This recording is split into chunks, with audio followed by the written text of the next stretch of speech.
ایک بچہ تھا، اس کا اصل نام مرتجز تھا۔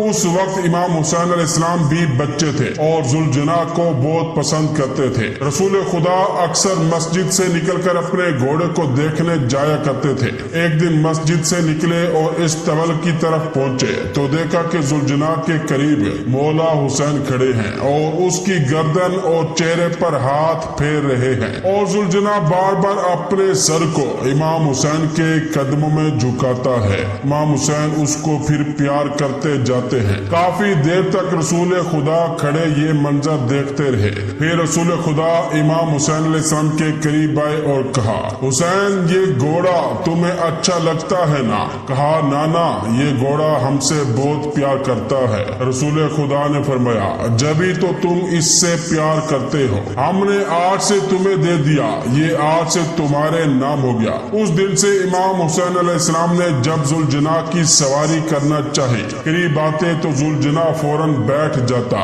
جب چاروں ہاتھوں پیروں سے بیٹھ جاتا تو امام حسین علیہ السلام اس پر سوار ہو جاتے تھے۔ بہت آہستہ اٹھتا، کہیں امام حسین علیہ السلام ڈگمگا نہ جائے، آہستہ آہستہ چلتا، اور جب امام حسین علیہ السلام اترنا چاہتے تو گھٹنے ٹیک کر بیٹھ جاتا، کہیں اترنے میں زحمت نہ ہو۔ بعض مورخین کے نزدیک حضرت عبد المطلب کو یمن کے بادشاہ سیف بن ذی یزن نے 4 گھوڑے ہدیہ کیے تھے۔ اس وقت رسول خدا کی عمر 8 برس تھی۔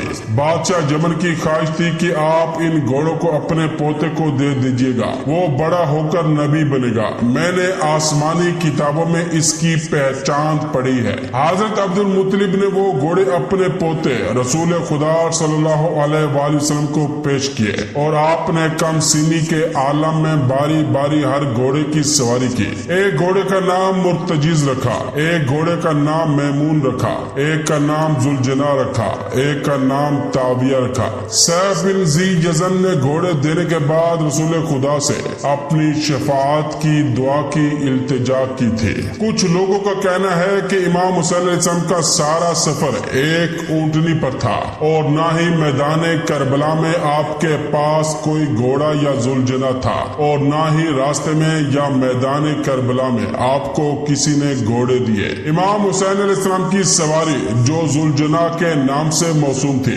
اس نے اپنے مالک کا ساتھ اس آخری وقت تک دیا جبکہ کوئی مددگار باقی نہ تھا۔ کسے نہیں معلوم کہ کربلا میں فرزند رسول کے لیے پانی کا قحط ہو گیا تھا۔ بھلا کون کہہ سکتا ہے کہ چھوٹے بچوں کے لیے، جس میں علی اصغر جیسا شیرخوار بچہ بھی ہو، لب تر کرنے کے لیے پانی نہ موجود ہو تو گھوڑے پانی سے سیراب کیے جا سکتے ہوں گے؟ ہرگز نہیں۔ اگر بچوں کے لیے سب سے آخری قطرہ پینے کے پانی کا صرف ہو سکتا ہے تو گھوڑے اس کے قبل سے پیاسے ہوں گے۔ اس کے بعد صبح سے سپہر کے وقت تک برابر سید الشہداء کو عرب کی تیز دھوپ، گرم ہوا میں خیمہ گاہ سے میدان جنگ تک لانا اور لے جانا، ہر عزیز کی رخصت کے وقت خیمہ کے پاس ہونا، اور عزیز کی جان کنی کے وقت میدان جنگ میں اس کے سرہانے، یہ تمام آمد و رفت گھوڑے کی پشت ہی پر ہوتی تھی۔ پھر حملے، لڑائی، اور وہ قیامت خیز لڑائی جس کی مثال تاریخ میں نہیں ہے۔ سب سے پہلے آغاز جنگ تیروں کی بارش سے ہی ہوا تھا۔ اس کے بعد ظہر سے گھنٹہ 1.5 گھنٹہ پہلے جب تمام یزیدی فوج نے مجموعی طور پر تیروں کی بارش کی ہے اور ہزاروں تیر ایک ساتھ چلے، تاریخ گواہ ہے کہ اس کی سب سے بڑی ضد گھوڑوں ہی پر ہوئی تھی۔ چنانچہ فوج حسینی کے زیادہ گھوڑے اس میں ختم ہو گئے اور اکثر سوار پیادہ ہو گئے۔ کون کہہ سکتا ہے کہ اس وقت ذوالجناح کو کوئی زخم نہیں آیا؟ اس جنگ و جدال، اس ہنگامہ قتال میں گھوڑے کی پیاس، اس کے جگر کی سوزش اس کے احساس سے تعلق رکھتی ہے، مگر وہ یادگار ہے کہ جب فوج سے میدان صاف ہوا، فورات کا دامن بالکل خالی ہو گیا، امام حسین علیہ السلام نہر کے قریب آئے، گھوڑا اپنا نہر میں ڈال دیا اور یہ کہا کہ اے میرے با وفا دوست، تو بہت پیاسا ہوگا، یہ پانی موجود ہے، اپنی پیاس بجھا لے۔ اس وقت کوئی نہیں، فرات کی موجیں گواہی دیں گی، ساحل فرات شہادت دے گا کہ گھوڑے نے اپنی گردن اٹھا لی تھی، اپنا سر بلند کر لیا تھا، اپنا منہ بند کر لیا تھا۔ مطلب یہ تھا کہ میں ہرگز پانی نہیں پیوں گا جب تک آپ اس پانی سے سیراب نہیں ہوں گے۔ امام حسین علیہ السلام نہر سے باہر نکل آئے اور گھوڑا بھی پیاسا نکلا۔ پھر ایک وقت وہ بھی آیا کہ جب گھوڑے کی تمام کوششیں جنگ ختم ہو چکی، جب اس کی پشت اس کے راکب سے خالی ہو گئی، جب اس کے مالک کو چاروں طرف سے خون، آشام اور دشمنوں کی تلواروں نے گھیر لیا، اس وقت اس کے لیے حسین کی سب سے بڑی خدمت کا وقت آیا۔ اس وقت اس نے وہ کام انجام دیا جو اس کے لیے مخصوص ہو گیا۔ اس نے خود اپنے اس فرض کا احساس کیا کہ وہ بے کس و بے بس عورتوں کو جو خیموں میں اپنے والی و وارث کی خبر کی منتظر تھے، جا کر اپنے مالک کی خبر پہنچا دے۔ ارباب مقاتل اور راویوں نے ذوالجناح کی وفاداری اور چابکی کے بارے میں بہت ساری روایات نقل کی ہیں اور اس کو عظمت کے ساتھ اسے یاد کیا ہے، بالخصوص جب امام حسین علیہ السلام شدت پیاس اور زخموں سے خون ریزی کی وجہ سے نڈال ہوئے تو ذوالجناح بڑی پھرتی سے امام کو میدان سے باہر لے آیا تاکہ خیمہ گاہ پہنچا سکے،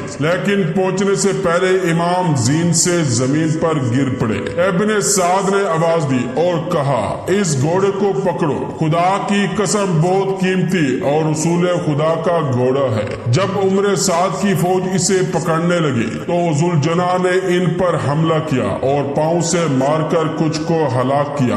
ابن شہر عاشوب نے ذوالجناح کے مارے ہوئے افراد کی تعداد 40 بتائی ہے، جبکہ بعض نے اس سے بھی زیادہ ذکر کیا ہے۔ ابن سعد نے اسے چھوڑنے کا کہا ورنہ بہت سارے مارے جانے کا اندیشہ تھا۔ جب امام حسین علیہ السلام ذوالجناح کی زین سے زمین پر آ گئے تو ذوالجناح امام کے بدن پر آیا اور امام کے خستہ بدن کے گرد گھومتا تھا، بدن کو سونگتا تھا اور بوسے لیتا تھا، پھر اپنی پیشانی کو امام کے خون سے آلودہ کیا، جبکہ اپنے پاؤں کو زمین پر مارتا تھا اور ہن ہناتے ہوئے خیمہ گاہ کو چلا۔ خیمہ گاہ پہنچ کر ہن ہنانے لگا اور اپنے سر کو زمین پر مارنے لگا۔ جب اہل حرم نے ذوالجناح کو اس حالت میں دیکھا تو خیموں سے باہر آئے اور اس کے سر اور بدن پر ہاتھ پھیرنے لگے۔ ام کلثوم نے اپنے دونوں ہاتھوں کو اپنے سر پر رکھ کر فرمایا، واہ محمد واہ اجدہ ہو واہ انبیاء ہو۔ یہ مصائب کا واقعہ خطبہ اپنی مجالس میں بیان کرتے ہیں۔ روز عاشورہ ذوالجناح کے انجام کے بارے میں مورخین کے درمیان اختلاف رائے پائی جاتی ہے۔ بعض کا کہنا ہے کہ سید الشہداء کی شہادت کی خبر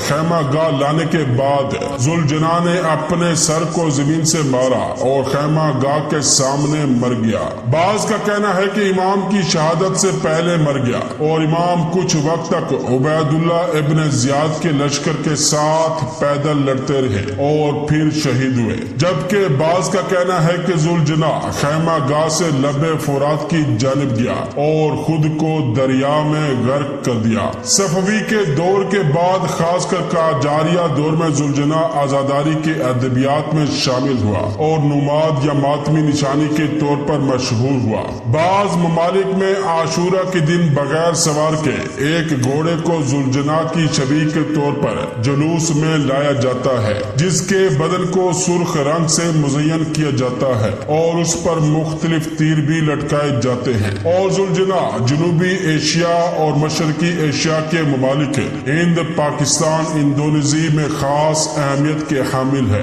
اور آزاداری کے آئین میں سے ایک ہے۔ ان ممالک میں تاسوعا اور عاشورہ کے دن ایک گھوڑے کو سجا کر ذوالجناح کی شبیہ کے طور پر لایا جاتا ہے اور آزاداری کے دستوں میں اسے پھیرایا جاتا ہے اور لوگ اس سے تبرک کرتے ہیں۔ ذوالجناح کو سجایا کیوں جاتا ہے؟ کہتے ہیں کہ جب امام حسین علیہ السلام نے ذوالجناح پر سوار ہو کر مقتل کی طرف رخ کیا تو تمام مستورات نے دوریہ قطار بنا لی۔ جیسے ہی ذوالجناح نے مستورات کی قطار کے درمیان چلنا شروع کیا تو تمام مستورات اپنے سروں پر بندے کپڑے کھول کر ذوالجناح کی گردن میں باندھنے لگ گئی اور کہتی گئی ہمارے سر کے اس بندے کپڑے کی لاج رکھنا اور مشکل وقت میں امام حسین علیہ السلام کو نہ چھوڑنا۔ یاد رہے عرب خواتین برقعے کو سر پر سنبھالنے کے لیے دوپٹے کی طرح کا ایک کپڑا استعمال کرتی تھی جو ماتھے سے سر کی پشت کی جانب باندھا جاتا تھا۔ یہ بالکل دوپٹے کی مانند ہوتا تھا۔ یوم عاشور مستورات نے ذوالجناح کی گردن میں یاد دہانی کے طور پر سر کے دوپٹے باندھے۔ آج خواتین ان مظلوم مستورات کی یاد میں بطور منت شبی ذوالجناح کی گردن پر دوپٹہ باندھتی ہیں اور اللہ راہوار حسینی کے صدقے میں خواتین کی شرعی حاجات مستجاب فرماتا ہے۔